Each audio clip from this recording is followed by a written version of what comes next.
9-cu сабағымызға қош келдіңіздер.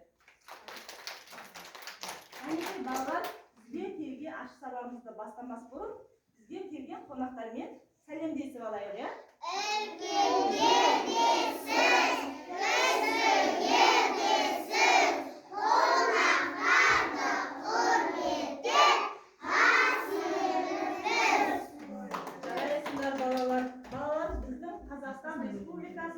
Рәміздерін атайықшы.